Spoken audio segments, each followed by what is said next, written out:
एक बार गौतम बुद्ध अपने आश्रम में अपने सभी शिष्यों को शिक्षा दे रहे थे कि दुनिया की सबसे तेज छुरी हमारी जबान है और दुनिया के सबसे खतरनाक हथियार हमारे शब्द है, जो बिना किसी का खून बहाए लोगों को अंदर ही अंदर मार सकते हैं।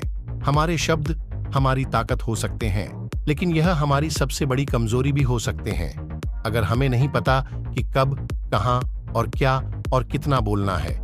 यदि हम सही समय पर सही इरादे के साथ सही शब्दों का प्रयोग करते हैं तो यह हमें एक सफल व्यक्ति बनाता है। लेकिन अगर हम सही समय पर सही इरादे से सही शब्दों का इस्तेमाल नहीं करते तो यह हमारे जीवन को नर्क से बदतर बना सकता है।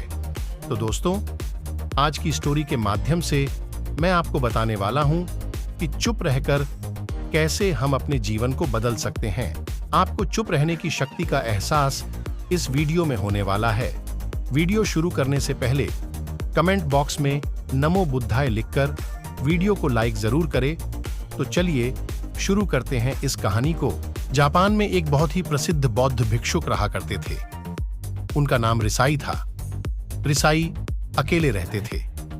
दुनिया के शोर शराबे से दूर जंगल में वो रहते थे और वह बड़े ही ध्यानी और प्रभुभक्त व्यक्ति थे, इसलिए वह पूरे जापान में बहुत अधिक प्रसिद्ध थे। एक दिन एक राजकुमार रिसाई के पास आया और बोला, हे प्रिय भिक्षु, मैं हमेशा थका हुआ, निराश और परेशान महसूस करता हूं। मेरा मन बहुत अशांत रहता है। हालांकि मेरे पास सब कुछ है, दौलत, शोहरत, सुख सुविधाएं जो हर व्यक्ति चाहता है या पाने की इच्छा करता है, लेकिन फिर भी मेरे अंदर इतनी अशांति और चिंता क्यों है? रिसाई ने उसकी बात बहुत ही ध्यानपूर्वक सुनी और कुछ सोचने के बाद कहा, तुम इस प्रश्न का उत्तर जानते हो, बस तुमने कभी इस प्रश्न को हल।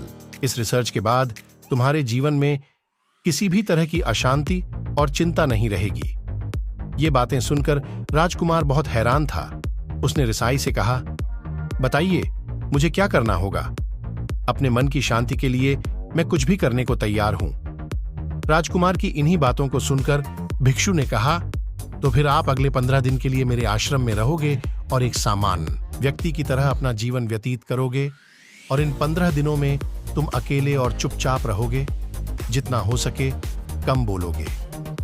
राजकुमार उस भिक्षु की बातें सुनकर सहमत हो गया। पहले दिन राजकुमार को लगा कि उसका मन सामान्य से अधिक अशांत और विचलित है। उसके मन में तरह तरह के विचार आ रहे हैं और वह आम लोगों की तरह जीवन जीने में असहज महसूस कर रहा है। उसे अंदर से बोलने की इच्छा हो रही थी, लेकिन वह चुपचाप रहा। उसके मुंह से एक भी शब्द नहीं निकला। बस वह चुपचाप बैठा रहता, लेकिन रात होते होते उसे अंदर ही अंदर शांति का अनुभव होने लगा। उसके लिए यह अनुभव अजीब था। वह खुद से पूछ रहा था कि वह अंदर ही अंदर इतना खुश क्यों है और उसकी आंतरिक बेचैनी और चिंता कम क्यों होने लगी है। अगले दिन राजकुमार अकेला चुपचाप बैठा रहा और वह प्रकृति को निहार रहा। वह पौधों को, फूलों को, आकाश में उड़ रहे पक्षियों को, वह अपने जीवन में पहली बार यह अद्भुत दृश्य महसूस कर रहा था। इसी तरह से 10 दिन बीत गए और उसके मन की सारी बेचैनी, सारी हलचल, सारी उथल पुथल और सारा तनाव गायब हो गया। 11वें दिन की सुबह राजकुमार फिर से एकांत में बैठ गया और कुछ ही मिनटों में उसकी आंखें अपने आप बंद हो गईं और वह गहरे ध्यान में चला गया। वह पूरे दिन वहीं पर आंखें बंद करके बैठा रहा और गहरे ध्यान में डूबा रहा। ना कोई शब्द, ना कोई चिंता। राजकुमार भीतर से असीम शांति और आनंद से भर गया। राजकुमार अपने बाकी के 4 दिन इसी तरह गहरे ध्यान में व्यतीत करने के बाद 15 दिन बाद रिसाई के सामने प्रस्तुत हुआ और रिसाई को प्रणाम करके बोला, प्रिय भिक्षु, मुझे उत्तर मिल गया कि मेरे मन में इतनी उथल पुथल और चिंता क्यों थी। मैं जान गया कि मेरा मन इतना अशांत और विचलित क्यों था। रिसाई मुस्कुराते हुए पूछा, बताओ क्या उत्तर मिला तुम्हें? राजकुमार ने कहा, मैं आवश्यकता से अधिक बातें करता था। मैं किसी पर भी अपने शब्द और ऊर्जा व्यर्थ करता था। मैं दिन भर अपने लोगों से फालतू की बातें करता रहता और फिर उन्हीं के बारे में अकेले में सोचता रहता और ज्यादातर समय नकारात्मक ही सोचता रहता। इस तरह मैं बस अपना समय बर्बाद कर रहा था। ज्यादा बोलने और नकारात्मक सोचने की वजह से मेरा मन अशांत और बेचैन हो गया था और इसी वजह से मैं किसी भी काम को ठीक से नहीं कर पा रहा था, जिसकी वजह से मैं हर काम में असफल होने लगा और फिर इन्हीं लगातार मिलने वाली असफलताओं की वजह से ही मैं और भी उदास और चिड़चिड़ा हो गया। इन्हीं सभी चीजों की वजह से मेरा जीवन नष्ट हो रहा था, लेकिन यहाँ पर बिताए हुए 15 दिन मेरे लिए पूरी तरह से अलग थे। मुझे कुछ अलग ही एहसास यहाँ पर हो रहा था।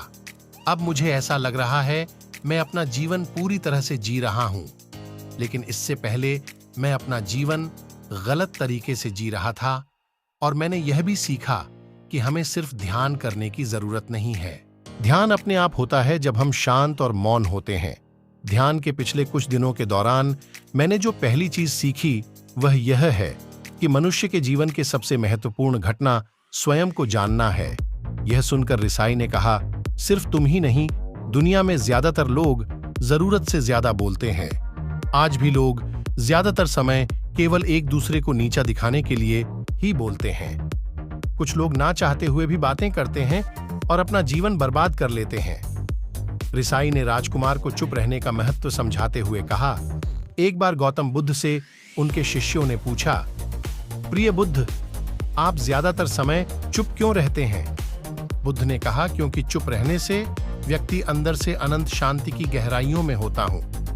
मौन अपने भी भीतर उतरने की पहली सीढ़ी है। मौन के बिना स्वयं को जानना असंभव है। स्वयं को जानने और समझने का पहला नियम है कि मौन हो जाओ। उतना ही बोलो जितना अत्यंत आवश्यक हो। बेफिजूल की बातें करना छोड़ दो। तुम अचानक पाओगे कि 90% से भी ज्यादातर लोग व्यर्थ ही ज्यादा बोलकर अपना समय बर्बाद कर रहे हैं। ना बोलने का कोई भी नुकसान नहीं है, लेकिन यदि आप ज्यादा बोलते हैं तो आप अत्यधिक गलती कर देते हैं। अगर व्यक्ति कम बोलना शुरू कर दे दो, दुनिया की 90% मुसीबतें कम हो जाएंगी, झगड़े फसाद कम हो जाएंगे, उपद्रव कम हो जाएंगे, अदालतें कम हो जाएंगी। अगर लोग थोड़ा चुप रहना सीख लिए, संसार की बहुत सारी समस्याएं हैं, बहुत सारा उपद्रव सिर्फ बोलने से पैदा होते हैं। सारी बात मौन सीखने की है। जब तुम नहीं बोलते तब तुम एकांत में अकेले हो गए। भरे बाजार में भीड़ में खड़े होकर नहीं बोलते, हिमालय के शिखर में पहुंच गए। जिसने मौन की कला जान ली, वो भीड़ में भी अकेले होने की कला जान लेता है। वो अपने भीतर ही डुबकी लगाने लगता है। एकांत में तो आदमी स्वर्ग में है। दूसरे की उपस्थिति ही बेचैनी पैदा करती है। पहले तुम्हें चुप रहने की शक्ति को धारण करना होगा। इससे तुम अधिकतर ऊर्जा को बचा लोगे और फिर इस स्थिति में पहुंच जाओगे कि तुम कम बोलने लगोगे। अगर तुम किसी के यहां पर जा रहे हो और परेशान हो जाओ तो ऐसे में उचित है कि आंखें बंद कर लो और अपने में खो जाओ। वहां से आपको ताजगी महसूस होगी, क्योंकि तुम्हारे अंदर ही जीवन का वो स्रोत छिपा हुआ है, वह किसी दूसरे में नहीं है। इसके बाद राजकुमार उस रिसाई से पूछते हैं, आखिर कौन हमें अपने अंदर तक लेकर जाएगा? ये बातें सुनकर रिसाई बुद्ध कहते हैं, तुम्हें स्वयं ही अपने अंदर उतरना होगा और वहीं से परम राज्य जीवन का आनंद ले पाओगे। आनंद का यहीं से जन्म हुआ है। यहीं से तुम मौत में डूब जाओगे। यही तुम्हारा सूरज उदय होगा और यहीं से अस्त होगा। इसी प्रकार तुम बार बार डुबकी लगाओ। जब भी तुम डुबकी लगाकर लौटोगे, वहां से तुम पाओगे फिर ताजगी भरी जीवन की नई संपदा मिलेगी। इस नई शक्ति के जन्म होने से तुम्हारी थकान गई, उदासी गई, चिंता गई। जैसे कोई स्नान करके लौटता है तो शरीर शीतल हो जाता है, शांत हो जाता है। ऐसे ही जब कोई भीतर से साफ होकर वापस आता है, मौन में स्नान करके लौटता है, तो समस्त अस्तित्व, समस्त व्यक्तित्व शांत और मौन हो जाता है, आनंदित हो जाता है। जब तुम आंतरिक मौन की उस पराकाष्ठा पर पहुंच जाओगे, तब तुम पाओगे कि बोलने से भी तुम्हारा मौन खंडित नहीं होता, वो बना ही रहता है। उसकी एक अंतर्धारा लगातार तुम्हारे भीतर बहती रहती है। तुम बोलते तो हो, तुम शब्द का उपयोग भी करते हो, लेकिन वो तुम्हारे मौन को खंडित नहीं कर पाती। एक बार गहरे मौन में स्थिर हो जाओ, फिर तुम्हारी वाणी में भी मिठास आ जाएगी। तुम्हारा बोलना संगीतपूर्ण होगा। तुम्हारा बोलना सत्य होगा। तुम बोलोगे तो दूसरों पर भी शीतलता छा जाएगी। इतना कहकर भिक्षु रिझाई ने अपनी बात खत्म की और वो मौन में चले गए। राजकुमार उनका धन्यवाद कर कर अपने महल में चला गया। दोस्तों, आपने भी अनुभव किया होगा कि बहुत ज्यादा बात करने से दिमाग अशांत हो जाता है, जिससे हम अपने दिमाग पर नियंत्रण खो देते हैं और साथ ही अपना ध्यान भी खो देते हैं। जो लोग बहुत ज्यादा बोलते हैं उनके पास किसी एक काम पर ध्यान केंद्रित करने की काबिलियत नहीं होती। वो अपने किसी भी लक्ष्य पर पूरी तरह से केंद्रित नहीं कर पाते। अगर हमारा दिमाग एक जगह केंद्रित नहीं है तो हम जीवन की सच्चाई नहीं समझ पाते और ना ही मनचाही सफलता कभी हासिल कर पाएंगे। दोस्तों, उम्मीद करता हूं आपको इस कहानी से एक अच्छी सीख मिली होगी। ये कहानी आपको कैसी लगी, हमें कमेंट बॉक्स में कमेंट करके जरूर बताएं और साथ ही इस कहानी को अपने दोस्तों के साथ जरूर शेयर करें ताकि उन्हें भी इस कहानी से कुछ सीखने को मिल सके। धन्यवाद।